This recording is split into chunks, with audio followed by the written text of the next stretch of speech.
Assalamualaikum warahmatullahi wabarakatuh.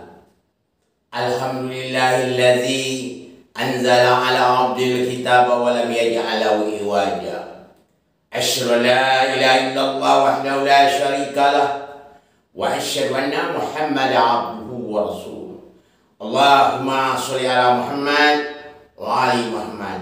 Allahumma sholli ala Muhammad wa ali Muhammad. Allahumma sholli ala Muhammad wa ali Muhammad. Pertanyaan datang dari Pak Jeffrey. Ustaz, saya pernah mendengar ceramah dari Ustaz Abu Somad. Beliau mengatakan Nabi Muhammad sallallahu alaihi wasallam solat zuhur dikerjakannya 2 rakaat. Setelah itu salam. Dia mengatakan Nabi Muhammad itu lupa rakaat. Bagaimana pernyataan itu Ustaz? Apakah benar atau salah? Assalamualaikum warahmatullahi wabarakatuh.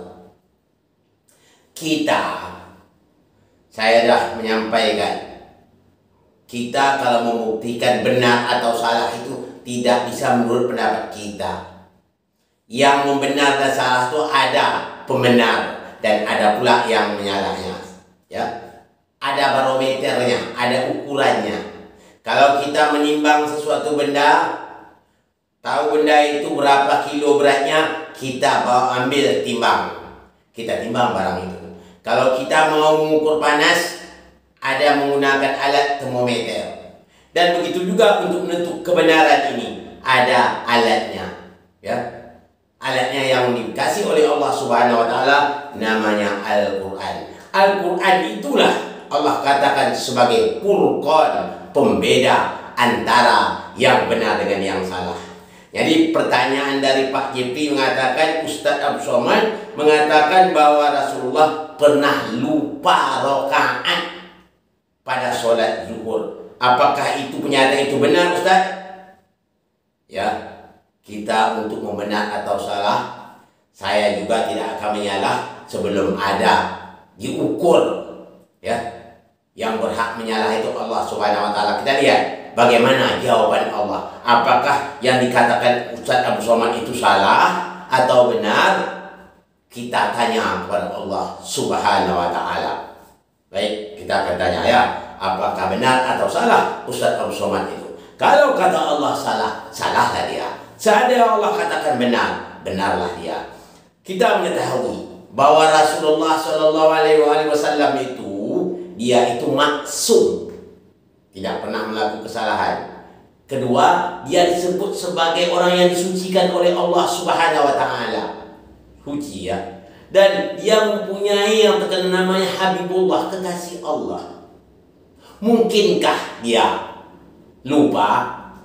Kalau kita membahas masalah sholat, masalah lupa ini berarti kita sudah beranggapan Nabi Muhammad itu tidak khusyuk dalam sholatnya.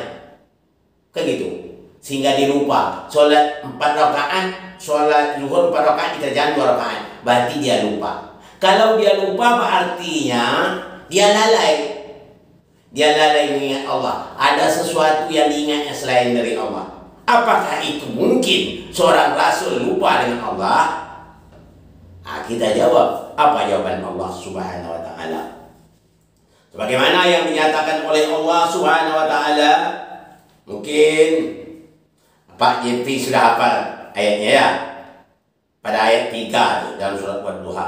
Allah katakan, "Ma wadda'aka rabbuka wa ma qala."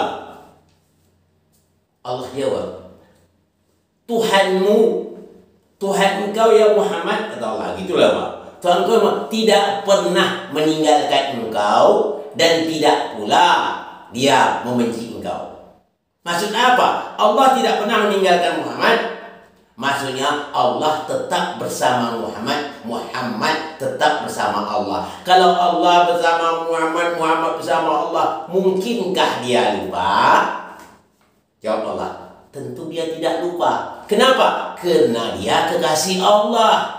Orang yang dinomorsatukan Allah itu Nabi Muhammad itu. Tak ada manusia yang lebih mulia dari Nabi Muhammad. Yang dinomorsatukan oleh Allah. Best of the best. Begitu. Itu jawabnya tidak mungkin. Ya, tidak mungkin Nabi Muhammad, mustahil Nabi Muhammad itu lupa.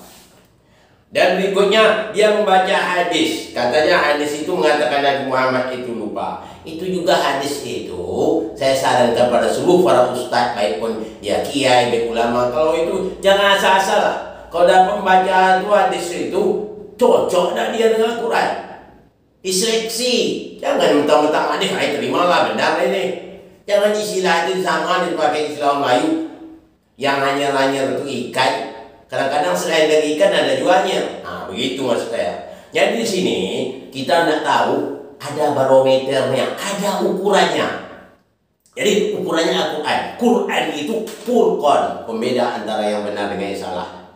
Yang berikutnya Rasulullah juga mengatakan dalam satu hadis yang diriwayatkan oleh Imam Ja'far Shadiq yang bunyinya, "Ma lam yudfa minal hadisil Quran fahuwa zakraf." Apabila hadis tidak cocok dengan Al-Quran, maka itu merupakan suatu pembohong. Walaupun mereka mengatasnama aku, kata Rasulullah, bertentangan dengan Al-Quran, itu adalah pembohong. Di sini kita dapat terjawab, berarti hadis itu hadis islahiyat, dibuat orang Yahudi mengatasnamakan Nabi.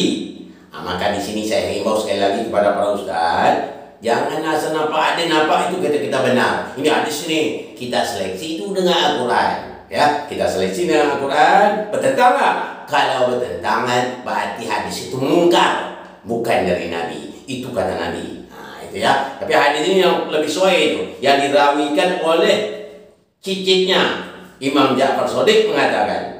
Hadis Nabi yang bunyi, "Malam ya'fa minal hadisil Quran bahwa zakraf." Apabila hadis tidak cocok atau tidak sinkron dengan Al-Quran, maka itu semuanya pembohong. Jadi terjawablah pertanyaan Pak Dia pribadi tidaklah benar ya. Jadi yang pernyataan oleh Pak Abdul Somad itu dia yang membaca hadis bahwa hadis itu yang baca Rasulullah terlupa rakaat itu berarti itu bohong. Kenapa? Mana mungkin Rasul akan lupa? Kalau seandainya Rasul lupa, berarti Rasul tidak khusyuk dalam sholatnya. Kalau Rasul tidak khusyuk dalam sholatnya, berarti dia lalai daripada mengingat Allah. Mungkinkah seorang Rasul lalai daripada Allah? Tidak ada yang ada di dalam hati Nabi Muhammad melainkan Allah. Nama Allah yang ada di hatinya, tak ada yang selain lagi itu. Jadi di sini kita harus sangat tekankan sekali dengan Rasulullah. Jangan asal ngomong saja ya. Jangan asal ngomong ini dari Rasul ternyata bertentangan dengan ayat. Makanya saya harap betul lah, tolonglah ya, jaga nama baik Rasul. Salah satu nama baik Rasul, jaga ya. Apapun hadisnya datang, seleksilah dengan Al-Quran ya. Itu. Dan begitu Rasul juga mengatakan demikian juga. Nanti di akhir zaman itu terjadi perselisihan hadis tentang itu. Jadi untuk membukti benar, cocokkan dengan Al-Quran. Apa saja yang cocok dengan Al-Quran itu dariku. Apa saja yang bertentangan dengan Al-Quran itu bukan dariku. Jadi untuk menjawab pertanyaan Pak Jepri ini bahwa pernyataan itu tidak benar. Rasulullah tidak pernah lupa sekalipun karena dia maksum. Bahkan Allah yang mengatakan dia tidak akan pernah lupa. Kenapa? Allah tetap bersama Muhammad, Muhammad tetap bersama Allah. Kalau Allah bersama Muhammad, Muhammad bersama Allah, pasti dia tidak lupa. Ya ini ya, mudah-mudahan Pak Jepri sudah tahu sekarang kan bahwa pernyataan itu tidak benar, ada bertentangan dengan Al-Quran dan bertentangan hadis Nabi. Ini saja yang dapat saya sampaikan pada kesempatan ini. Mudah-mudahan ada manfaat sekali pada kita semua. Saya juga menekankan ini, saluni qabla an tafkiduni. Tanyalah aku sebelum Anda kehilangan aku. Ini saja yang dapat saya sampaikan pada kesempatan ini. Mohon maaf dari segala kekurangan. Wabillahi taufiq wal hidayah. Assalamualaikum warahmatullahi wabarakatuh.